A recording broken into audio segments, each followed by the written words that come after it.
الحمد لله رب العالمين والصلاة والسلام على سيد الأنبياء والمرسلين أما بعد فأعوذ بالله من الشيطان الرجيم بسم الله الرحمن الرحيم الصلاة والسلام عليك يا رسول الله الصلاة والسلام عليك يا حبيب الله الصلاة والسلام عليك يا نبي الله وعلى آلك وأصحابك يا نور Allah.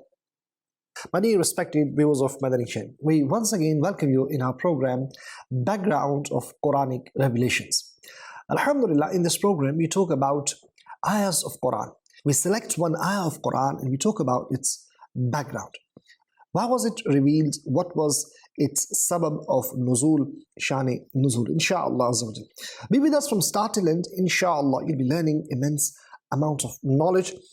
I would urge you to ask your family members, children, come sit in front of Madani Channel's TV screen. It's very short and sweet. Brief program, you can learn a lot, inshallah azza wa jal.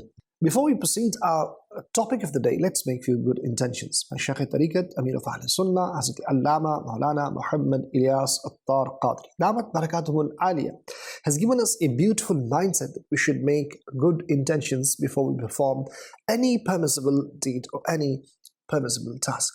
As I'm presenting this program, I'll present this for the pleasure of Allah subhanahu wa ta'ala, and you're watching. You can make this intention, you will watch from start to end. You'll remember what you learn, act upon, and pass this knowledge on to others too. Respected viewers, today we've selected ayah of Quran which is from Surah Al-Baqarah, verse 108. Let's listen its recitation first. أم تريدون أن تسألوا رسولكم كما سئل موسى من قبل ومن يتبدل الكفر بالإيمان فقد ضل سواء السبيل. Do you want to question your messenger the way Musa was questioned previously? And whosoever adopts disbelief in place of faith, then he has strayed from the straight path. This is the meaning, respective viewers of Madani Channel, of this very verse which we are going to talk today, inshallah azza wa jal. Today we will find out when was this ayah revealed and why was it revealed. What is historical background behind this verse of the Holy Quran? It is mentioned in Tafsir Siratul Jinan that the Jews, they came in the court of Rasulullah sallallahu ta'ala alayhi wa alihi wasallam, and they said, the way Sayyidina Musa ala nabiyina wa alayhi salatu wassalam brought Tawrah, you also bring Quran at once, complete Quran at once bring for us. And some said, we will not believe Islam unless you show us Allah subhanahu wa ta'ala and the angels. They are not revealed to us. Upon such questions, they were said, do you want to question Rasulullah sallallahu ta'ala alayhi wa alihi wa sallam the way the previously Sayyidina Musa alayhi salatu salam was questioned, when Rasulullah alayhi salatu salam has brought clear proofs in the shape of mu'jizat, in the shape of miracles, and these dalail, these proofs have been brought, and you've seen those clear proofs, then why are you asking such purposeless questions? And further, it is mentioned in Tafsir that it is addressed to the believers that do not follow the disbelievers. Even if you think what they are saying, it is advisable, because the one who astrays from the right path, who abandons the true faith and adopts disbelief, he is no doubt surely astrayed from the right path.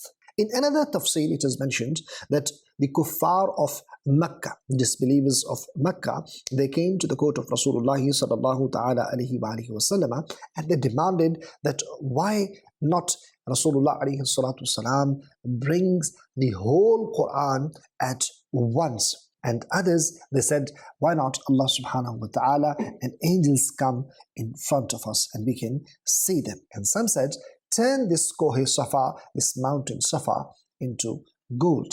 Upon such demands, such questions, they were told that you are asking purposeless questions, meaningless questions. Just like Sayyidina Musa ala nabiyina wa alayhi salatu wassalam was asked to show Allah subhanahu wa ta'ala by their nation.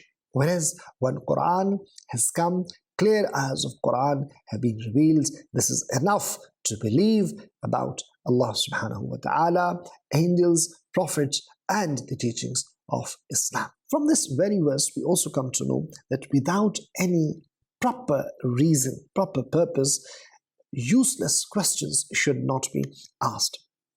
And hence, those they are common people, they should realize this fact that if anything which is needed and anything which has some purpose or reason behind, they should ask such questions from ulama deen, from muftiyani kiram, from learned scholars. Even if we go to our learned scholars, and we should not ask any question which is purposeless, which is meaningless, which doesn't have any reason to ask.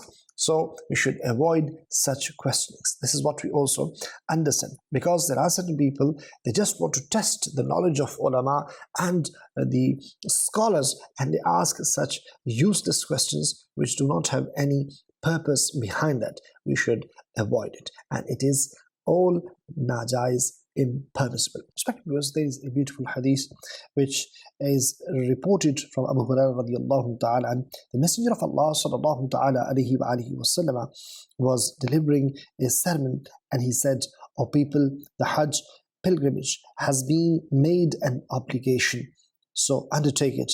A man said, "O Messenger of Allah, is it every year?" The Prophet sallallahu ta'ala alayhi wa alihi wasallam remained silent until the man repeated his question 3 times.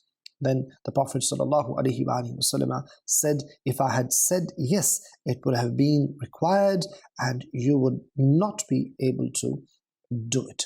It is also mentioned in the hadith that Rasulullah ﷺ said, "When I stop you doing something, you should stop. And when I order you to do something, you should do it according to your ability." As before you, nations were destroyed because of asking excessive questions and disagreeing with Anbiya Kiram alayhim salatu wassalam. We also come to know that such excessive questions which are meaningless, which are baseless, which do not have any purpose behind it, we should avoid asking. It is the way of kuffar. This is the way of non-believers. So believers should not adopt that way. As it is observed that there are certain people, when they are given any verdict, when they are given any fatwa, but they do not like that because that is not of their own understanding of what they actually want. So they start arguing and they start criticizing. So that is not right. Respective viewers of Madani Channel, whatever is clear from Quran, Ahadith, and ulama and muftiyani kiram, when they give us any verdict, any fatwa based on Quran and Hadith, so we should follow it, and we should avoid putting any ifs and buts. Rather, we should adopt as guided and advised by ulama and scholars. My respected viewers, today, alhamdulillah, we learned one ayah of Quran, and we learned its translation as well as we learned its background. I hope you must have understood, and as well as the lessons we learned. May Allah subhanahu wa ta'ala give me the tawfiq and ability to act upon, and all of us.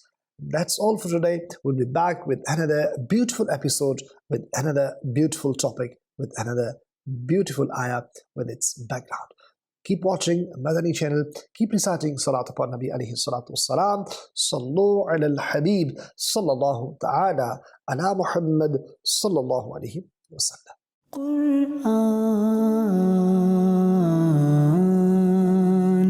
Quran